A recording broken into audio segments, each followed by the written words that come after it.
What's going on, y'all? This is OBB, the Diecast News Guy, bringing us with another INDYCAR Diecast review. Today, it is going to be on Rahal wins the IndyGP. Just kidding, but this is Rahal's 2021 United Rentals, and that was a really bad Leah Diefey impression. Honda Dallara for Rahal Langen Racing.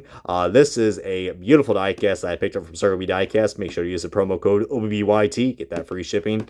And yeah, but you can also pick this up at any local diecast dealer that sells Indy cars, which there is a good amount of them, but GP Diecast on eBay is one of them as well. I'll provide the link in the description. But what a great looking diecast, guys. I mean, this diecast really has a nice American throwback vibe to it, especially if you guys are a longtime fan of Rahal Langen Racing. This diecast has some great history to it, and we'll get to that in a second.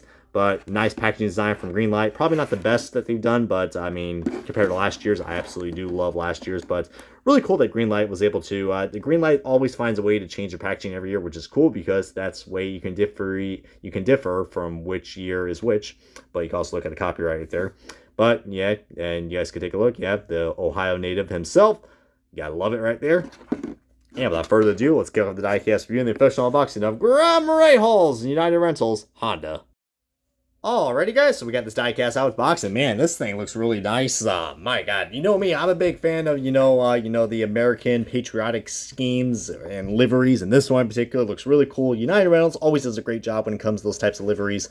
I think last year's might have been a little bit better, but we'll get into this in a second. But I love the amount of effort they put into this. You know, they got the nice stars for United Rentals. They have been, a pretty damn good sponsor for Graham Rahal these last few years with Rahal Langen.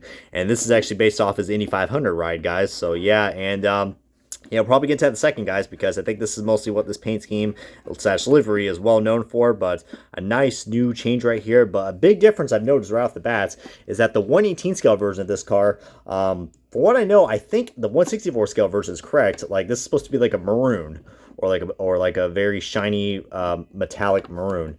On the 1/18, it's like a bright red. So Greenlight really screwed up on that. So definitely would not recommend picking this up. But it's this maroon color for a reason, because I believe this livery is supposed to be it's supposed to be based off and inspired by the 2004 Indy 500 winner, which was Buddy Rice. If you guys remember, the early days of Rahal Langen with those Target cars. Target cars. Not Target. Target. Buddy Rice and Danica Patrick drove. So just I think that's what the story's behind this. I mean, I'm not too particularly sure about that, but I did some slight research on it. But I know my good buddies Racing 2011 and many other IndyCar diecast collectors out there will probably know. But I know some stuff. I mean, I've been a fan since 2013, so yeah, this is a cool looking diecast, guys. I mean, it's probably not the one that's really going to turn the heads and be like, oh my God, this thing is beautiful, like the Verizon 5G car. But it is a nice looking, Indy 500 paint scheme. I keep saying paint scheme, Brian. Livery. That's what happens when you review too many NASCARs. You say everything that's not right. So whatever, though. All right, whatever, though. This review is already pretty cringy as it is. I mean, I know my good buddy Race 2011's like, Brian, you are screwing this up so badly. Oh man, but we do get some decal overlap right there. So Greenlight does have their quality issues like every other diecast company. So hey, for $10 though, I can't complain. But with the Rahal Langen cars, we do got this feature returning again, which is the colored outline rim of the outline rim, which I like that a lot. I mean, that's also what they did with the Schmidt cars from 2018. So I'm glad they brought this feature back. I mean, that's just another detail I love with Greenlight Collectibles. Firestone tires, I mean, goodness gracious, those Firestone tires look fantastic. You have the Turns for Troops logo on the under tray, which looks awesome. Turns for Troops, Rahal, lots of stars. I mean, let's count how many stars are on this car. Actually, if you can count how many stars correctly are on this car, then congratulations. You will feel like a star, just like this driver right here. I mean, Graham Rahal should be a star, because, he's the son of the legend, Bobby Rahal. But, only thing the difference is, I mean, I hate to say this for anybody who's a Rahal fan. Kyle, I know you're going to kill me for this.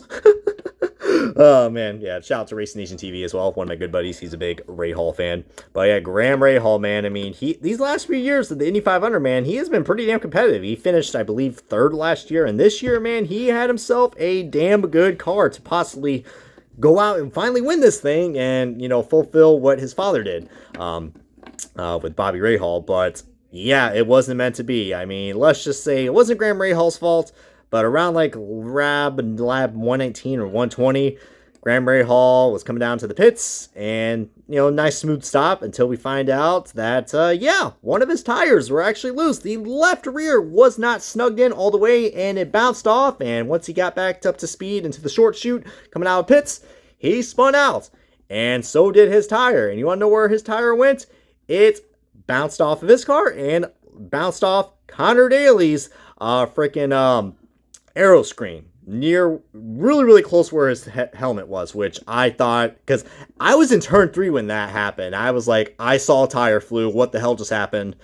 And they showed the replay of that, and my heart nearly dropped, because I've been to, sadly, an IndyCar race from 2015 at Pocono, where, you know, I have witnessed a head injury in person, and that's not fun. So, but thank God for the aero screen, because if it was for the aero screen, I tell you what, Connor Daly probably would have been dead easily. So the aero screen has been, and same with the halo as well for F1. We have seen, you know, people have started to realize that, you know, open wheel racing is dangerous, and, you know, these little innovations that right here were just, wish it happened sooner, man, because we could have saved so much lives, but definitely saved Connor Daly's life right there, because I just couldn't believe that happened. But man, whoever was the pit crew guy for Rahal, for Rahal's crew, they probably are fired now, because, man, yeah, you know you screwed up when you did. I mean, it's one lug nut, dude. Like, come on, how do you miss that? I mean, you're in the Indy 500, you should know better. Whatever, though, that guy's probably out of a job now.